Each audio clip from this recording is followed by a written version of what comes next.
भारत विभिन्नताओं का देश है, जहां सभी धर्मों के लोग सालों से एक साथ रहते आए हैं। लेकिन मौजूदा सरकार समाज में विभाजन की राजनीति कर रही है।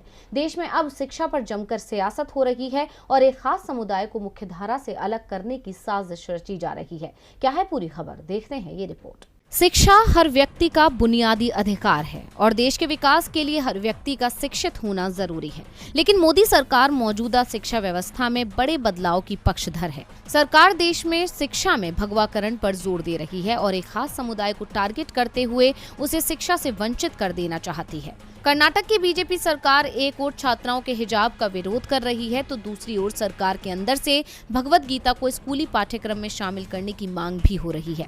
इस बीच देश के उपराष्ट्रपति वेंकैया नायडू ने भी इसे लेकर बड़ा बयान दिया है। हरिद्वार के देव संस्कृति यूनिवर्सिटी में उपराष्ट्रपति नायडू ने दक्षिण एशियाई शांति और सुलह संस्थान का उद्घाटन करने के बाद अपने संबोधन में कहा कि भारतीयों को अपनी औपनिवेशिक मानसिकता छोड़ देनी चाहिए और अपनी भारतीय पहचान पर गर्व करना सीखना चाहिए। राष्ट्रपति एम वेंकैया नायडू ने भारत से मैकाले की शिक्षा नीति को पूरी तरह से खारिज करने का आह्वान किया।